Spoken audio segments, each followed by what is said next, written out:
The reason I'm so passionate about it is because ever since I started raising private money all the way back in 2009, I've never missed out on a real estate deal for not having the funding. This one particular strategy, this one particular skill set has had more of an impact on our real estate investing business than any other thing that I've learned about real estate investing. If you're a real estate investor and are wondering how to raise and leverage private money to make more profit on every deal, then you're in the right place. On Raising Private Money, we'll speak with new and seasoned investors to dissect their deals and extract the best tips and strategies to help you get the money, because the money comes first. Now here's your host, Jay Conner. All right. Thank you for joining us here on the Wealth Architect podcast. This is season 3, episode number 14.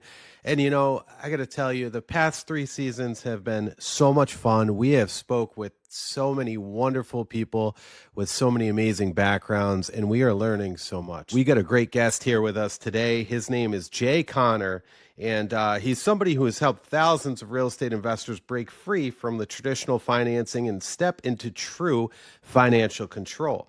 He's a nationally recognized expert in private money lending, a real estate investor, a speaker, and an educator who has built a system for raising capital without relying on banks. That's a huge thing.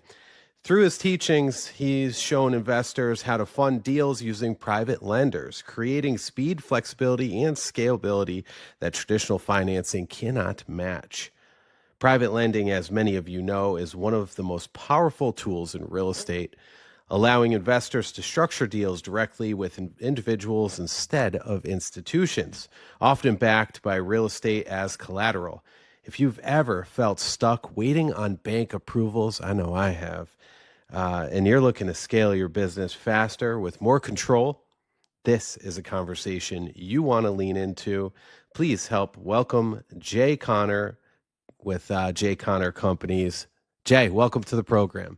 Emilio, thank you so much for inviting me to come along and talk about what I'm so passionate about, that being private money, private lending to get your real estate deals funded. The reason I'm so passionate about it is because ever since I started raising private money all the way back in 2009, I've never missed out on a real estate deal for not having the funding. This one particular strategy, this one particular skill set has had more of an impact on our real estate investing business than any other thing that I've learned about real estate investing.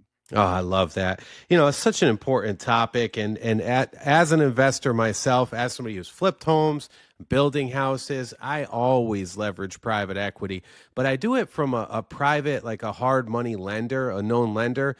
And I love your style. I listened to a couple podcasts you're on. This is why we asked you to come on. And you have a whole different take of it, really. And I love this. So we're going to dive right in. Here's the deal, right, Jay? Most investors think they need banks to scale. What's the biggest lie people believe about financing real estate?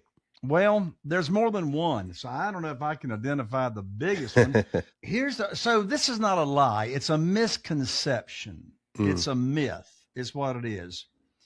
And I had the same misconception. I have walked the walk of missing out on deals for not having the funding prior to me learning about private money. Here's the number one misconception.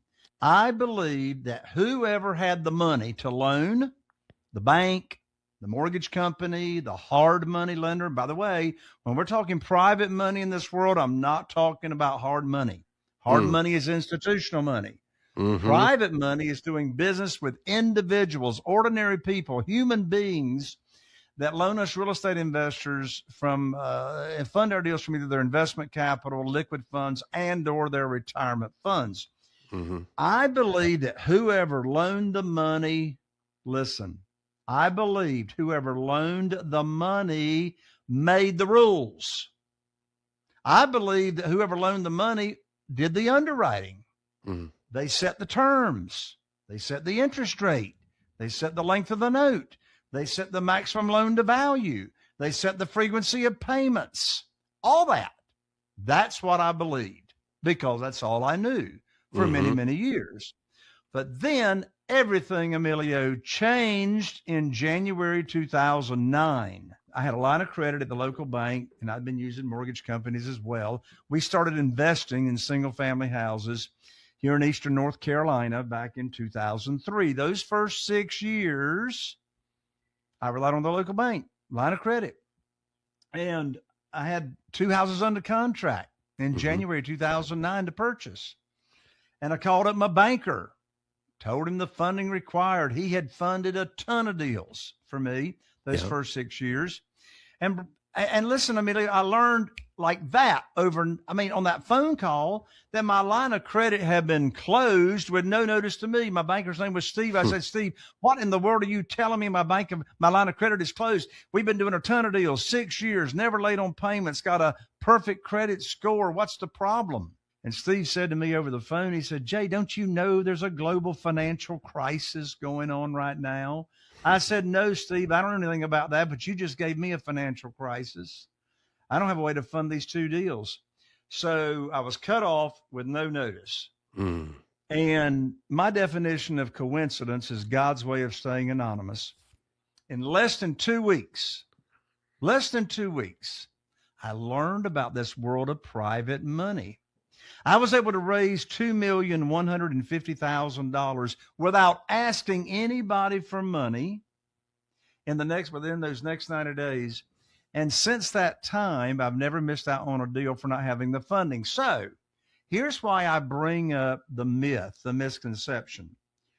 When I learned about private money, the first thing that I had to get straight in my head, and people ask me, they say, Jay, I've never raised private money. What's the first thing I need to do? Here's the first thing you need to do if you've never raised money, never been a capital raiser. And the first thing you need to do is own the real estate between your ears. What do I mean by that? Is have the right mindset. So what is the mindset? What is the crucial mindset on raising and attracting private money without ever asking for it? And here's the mindset. No chasing, no begging, no selling, no persuading at all. Hey, look, I got great news. If you're listening to this show and you've never raised money, guess what? There's no applications and you are already approved. Here's why. The way I raised my first $2 million, and ever since that time, over $50 million in private money lending, is because the people that loan me money, and I have been so blessed to educate, inspire thousands of other real estate investors to raise private money just like this, is that not one of my private lenders. So over these years, Carol Joy and my wife and I, we've had 47 individuals, human beings, ordinary people, funding our deals. And you know what's interesting, Emilio? Not one of them ever heard about private money, private lending. They never heard of self-directed IRAs and how they can take current retirement funds and move them over to a self-directed IRA company and then loan that money out to us real estate investors. And the interest we pay them is either tax deferred or tax free. And you know how they became our private lenders? Here's how they became our private lenders with the right mindset. What did I do? I put on my teacher hat. And what's my teacher hat say? Private money teacher. Now, of course, I'm talking figuratively. I'm talking about the mindset. I'm talking about my heart. So I simply just went about educating ordinary people in my own connections, in my own network, people in my cell phone, people in my social network, people in my professional circle, service people. I mean, who do I give money to every week? At the dry cleaners? Who do I buy my cars from? So I just started sharing with people and educating people that had a problem. And the problem they had was they were not happy with their rates of return on their investments. They were sick and tired of earning pennies at the local bank in a savings account or a certificate of deposit. And so once I diagnosed that they were not happy with their returns, Then what did I do? I put on my teacher hat. I just simply educated them. And of course, I have a 5-step process on how to do that automatically.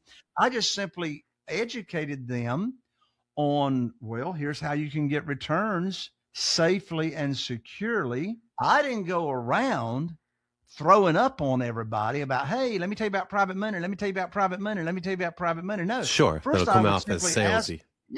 Yeah. I'd simply ask a simple question. I said, like, by the way, with everything going on in the markets these days, are you investing in stuff that's giving you high rates of return safely and securely? Are you happy with your investments? And once I diagnose that they're not happy, then I share with them this wonderful world of private money, how they can get high rates of return safely and securely.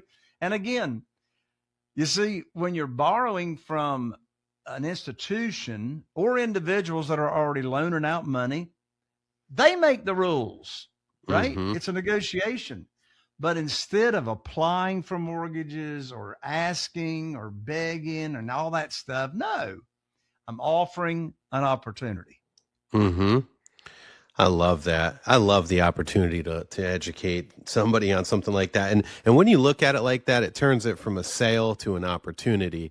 And I think that's great. What you just said is so important. What you said is so important. Another part of the mindset is having a servant's heart. So you're focusing on them. You're not focusing on yourself. You're focusing on them as to how you can serve them. Zig Ziglar says you look after enough other people with what they want, you ain't going to have to worry about yourself. So it's all about serving them and giving them an opportunity. And by the way, let me say this while it's on my mind because it's so important. I never pitch a deal. My students, my mastermind members, they never pitch deals. There's no pitching of deals. And the reason we don't pitch deals is because we separate the conversations. So don't miss this. And then I'm going to turn it back to you, Emilio. After all, this is your show. We separate conversations with a potential private lender between offering the opportunity. What's the opportunity? Well, we pay all of our private lenders the same thing. It's regardless of the single family house. So I've been paying my private lenders 8% ever since 2009. And they love it. 8%, that's a whole lot better than you get in the local bank. And with the volatility in the stock market recently, they're sick and tired of that. Oh, yeah. So we share how it works. What's the frequency of payments? How can you get your money back in case of an emergency? How are you protected? We don't borrow unsecured funds. Every private lender gets a promissory note, a deed of trust, or a mortgage. Name them on the insurance policy as the mortgagee. Same protection as the local bank. And then we don't bring up anything about a property until they tell us how much they want to invest. Then we call them up with the good news phone call. The good news phone call to deliver and put their money to work, and we get our deals funded 100% of the time. You mentioned earlier on that you educate people, you tell them about the self-directed IRAs. Is that, would you say, is that probably the best avenue to go to work out of a SEP? I believe they're called SEPs, right? Well, not necessarily. Now, over half of our private lenders are using their retirement funds to fund our deal, but it depends on the individual's situation. We have some private lenders that are just using liquid capital. We have some private lenders that are using their retirement funds. And how does that work? Well, we introduce them to the self-directed IRA company, also known as a third-party custodian, approved by the IRS, and they'll move their retirement funds, an old 401k collecting dust, et cetera.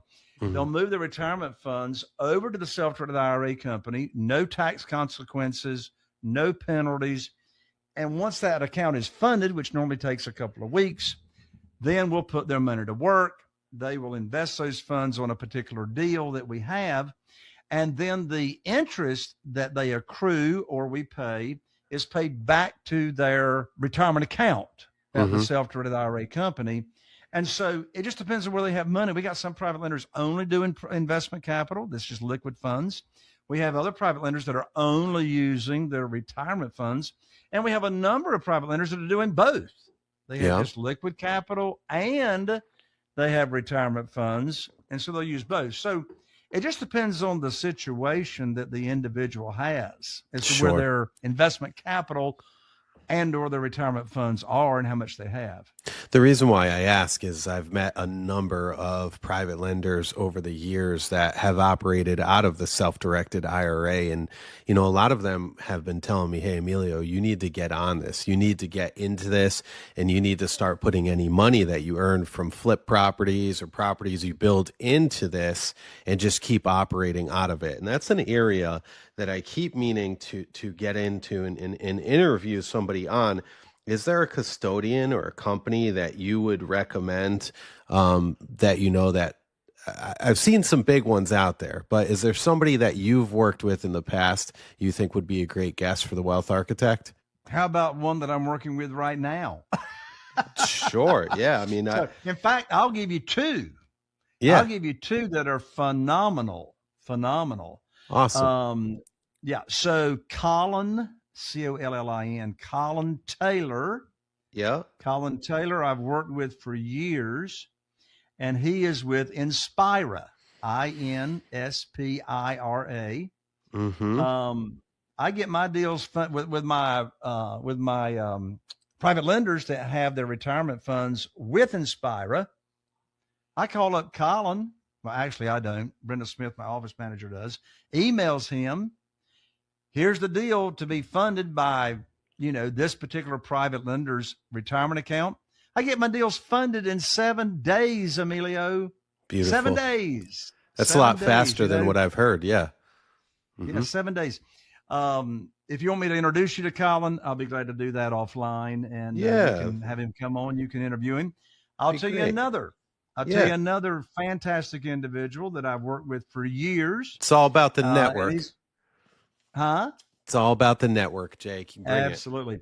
So his name is Nate, Nate, Hare, Hare. Yeah. And he is with Directed IRA. And these two individuals, these two companies are fantastic to work with. It all comes down to customer service is what it comes down to.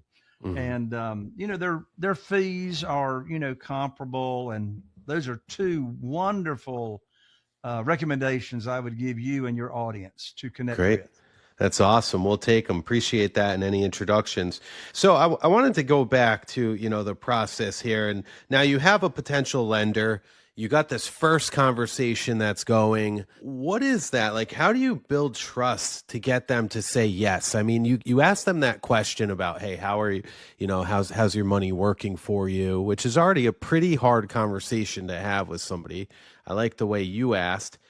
What's that question? What are you saying? How are you getting them to trust you to now move all of that money over to you? Well, first of all, they already trust me. Mm-hmm. Because you already know them. Yeah. I mean, I'm not talking with anybody about being a private lender with me unless I already have a relationship with them. Where do those relationships come from? I mean, you're going to run out of your own current connections sooner or later if you want to scale your business.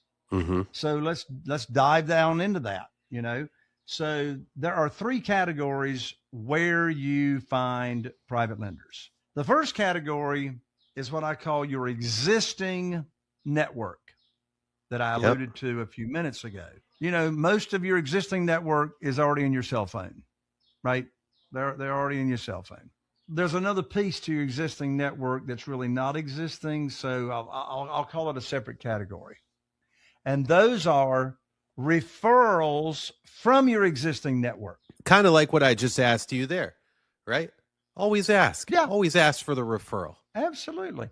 And so in fact, tomorrow afternoon at 4 p.m. Eastern time, I've got a Zoom scheduled with 2 ladies that have been referred to me.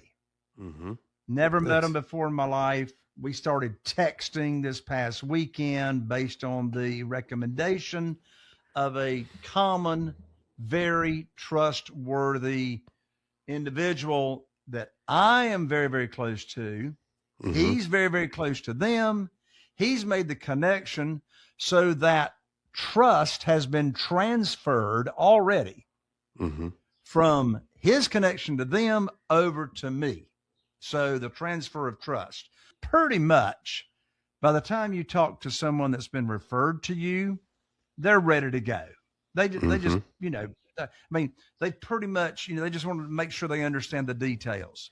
So you got your current network, you've got referrals, and then the next category is called what I call your expanded network.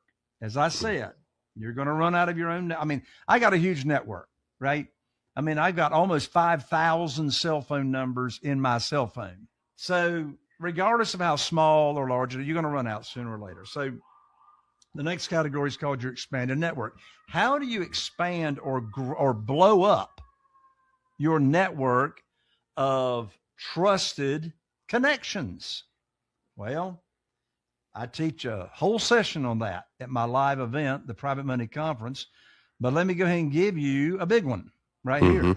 A fast, like almost overnight way to blow up your trusted connections is by joining your local Business Networking International chapter. Dude, I am in a BNI here in Rhode Island. I love it. That has literally blown my business up over the years. Man, I'm talking about millions of dollars over the years. Unbelievable. You know what I'm talking about. The best connections. You learn how to public speak. Oh, man, absolutely. BNI all day. And so, my mastermind members, my Platinum Plus coaching clients, I require them to become active in a local BNI. And if there's not a local BNI, which there are in most places, I mean, here in the little Morehead City, North Carolina, 8,000 population, we started a BNI like 20 years ago. I love that. And so I require them to get involved. And here's the deal.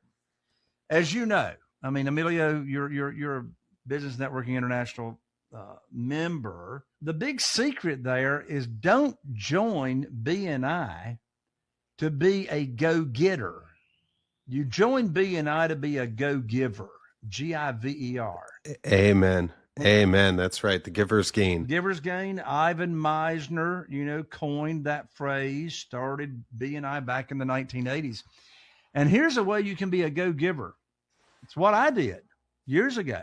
After I joined BNI and I understand how it worked or whatever, I volunteered to be the education coordinator. Hey, that's what I do. Hey, Emilio, how did you know we have so much in common? Birds of the same feather flock together. And so what's the education coordinator? Well, for 5 minutes, at least in our local chapter, for 5 minutes every meeting once a week, I'm giving a 5-minute education on how to be a better BNI member and how to be a better networker. Well, how in the world did I do that? I read Ivan Meisner's books and take a chapter out of his book and condense it and summarize it into 5 minutes. Well, what's that do? You're serving, but at the same time, there you are in the spotlight, education coordinator. So now you're viewed as one of the go-to members of the of your local BNI membership. I teach many other ways to blow up your network very quickly, but BNI is one of my favorites. I love that. Amen. That's fantastic. So it's so funny how much that I have in common with so many of our contributors, and that's a big one. Well, so how do you know what I think about that, Emilio, real quick? I don't know, whoever came up with the phrase and the belief, opposites attract, I think that's the most stupid thing I ever heard in my life. I want to be around other people that are like me, like-minded. Better than me.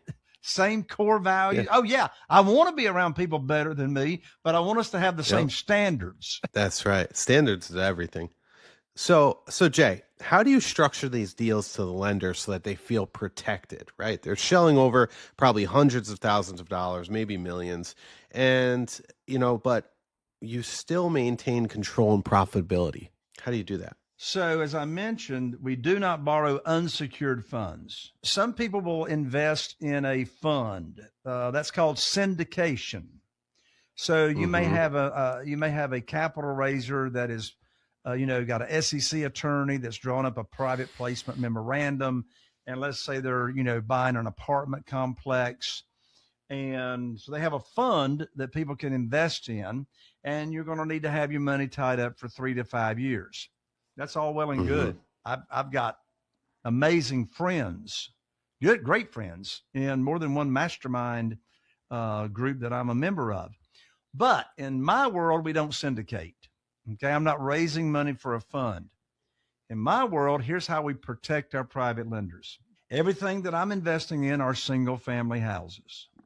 So with single family houses, the raising of capital is not regulated by the SEC, the Security Exchange Commission. And here's why. Because I'm not borrowing unsecured funds. Every private lender is getting a promissory note and either a deed of trust or mortgage, just depending on the state that you're in. So we are collateralizing the note. We're collateralizing the note, and we're giving the private lender the same protection as the local bank or any kind of institutional money would get. They're getting, it's collateralized by the mortgage or deed of trust. They're named on the insurance policy as a mortgagee. They're named on the title policy as additional insured. How are we protecting them? In addition to that, we're not borrowing more than 75% of the after repaired value. So we're renovating all these houses. And so, and I didn't say 75% of the purchase price. I said 75% of the after repaired value. That's why, because we're buying these properties at a discount, we always bring home a big check when we purchase the property. Because let's say, for example, using small numbers, let's say I'm buying a house that's got an after repaired value of $200,000. 75% of $200,000, 75% is $150,000. Sure. But I might be buying that house for $100,000. And there might be $30,000 of renovations. Well, follow the money. Follow the money. 20K in your pocket. Well, maybe 10K after closing. Well, that's after renovations. So actually I got 50K. I got 50K in my pocket when I purchase, because there's no draws. There's no draws in this world of private money. So I go to closing. My private lender wires $150,000 in this example to my real estate attorney's trust account. See, the private lender never sends money directly to the real estate investor. No. All money is sent directly to the closing agent, the title company, or real estate attorney. Here in North Carolina, all closings are done by a real estate attorney. Same here. So I go to closing. There's the $150,000 sitting in the real estate attorney's trust account. We got a settlement HUD statement. So of that 150, 100,000 is going to go to the seller. In this example, that leaves $50,000, what my real estate attorney's check stub calls excess cash to close. Excess cash to close, minus closing cost, of course. So I'm going to get a $50,000 check, excess cash to close. I'm not sending any of my money to the closing table. I'm picking up a check, and I'm going to take that 50,000. And in our example here, I'm going to use 30,000 for the renovation. That leaves me 20,000 to carrying cost. Maybe my private lender needs monthly payments to supplement income. So I'm going to use part of that 20,000 to pay their interest monthly if they're needing the income. That's the way it works. That's how they're protected, right? That's another way we protect them, is money doesn't come directly to us. It goes to the real estate attorney's trust account. All right. So you're renting these properties out. So you're buying them, you're rehabbing them, you're renting them out. No, you're not. I'm not renting them out. If I'm renovating them, I'm not going to leave private money buried in them. If I'm renovating them and turning them into brand new, beautiful homes, I'm going to put them in the multiple listing service and cash out. Got it. However, Emilio, I've sold a lot of homes over these years on lease purchase or rent to own. And what I do with those is, if I buy it creatively, say subject to the existing note or with seller financing, and there's no major renovation involved, I'll sell it on rent to own. Or I can use private money to purchase that home. But if there's not a major renovation involved, then I'll sell it on lease purchase. I've just learned the hard way. I tell you, Emilio, most of the most important lessons I've learned, I had to screw it up first to get it right. Yeah. So I got tired of renovating homes and turning them into brand new homes and then selling it on lease purchase. And then if they didn't cash out, I had to go renovate it again. Well, how many times you got to do that you don't like that? It depends on how you buy it and how much renovation is needed. But in this market, since COVID back in 2020, we've been flipping most of them. Our average profits are $86,000 per flip. Wow. You know, we've seen our profit margins really shrink here in Rhode Island, and a lot of that was from wholesalers. Wholesalers really took a large market share here. You know, they're eating up so much of the equity. There's really not much left for the flippers. Are you running into that in North Carolina? Well, I can't really say. Well, yes, I can say. What I was getting ready to say was I've never wholesaled a property in my life because I've stayed in every deal I've done. I've flipped over 500 houses. Yeah, however, nice. I have bought some houses from wholesalers. Yeah. But not recently. There's no margin. Wholesalers, there's no margin. No. So guess what? I don't buy from wholesalers. I do my own marketing. Me either. I bought one or two from wholesalers, and they were both, break evens. All set. You got to find the deals. I'm so curious. Where are you finding the deals? Like, where are you finding these distressed properties? Well, now, Emilio, that's a whole nother episode, but I'll give you the 30,000 foot answer. Yeah. So here we go. Let me blast it out to you. All right. And so these are not in any particular order because I do it all. Mm-hmm. I do it all. Number one, I have a foreclosure direct mail system that Carol Joy, my wife, and I started putting together back in 2004. Wow. 22 years ago. We track and direct mail every family that is facing foreclosure, that's in pre-foreclosure. And we serve those people. We have a 8 sequential letter campaign that each letter is mailed out. They're all different. Mailed out every 3 days apart. Takes 24 days to go through the cycle. Mm-hmm. And so serving those people, we put money in their pocket. We help them get back on their feet. We never buy for what they owe. We help them. It's a win-win-win scenario. Mm-hmm. Secondly, direct mail, again, inherited properties. So we direct mail to pre-probate. And the reason we do that is because here in North Carolina, real estate does not go through probate.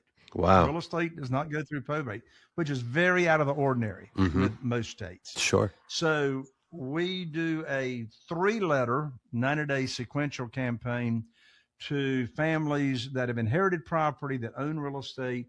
And we show up with a servant's heart, serving them to help them walk through that process. Interesting statistic across the nation.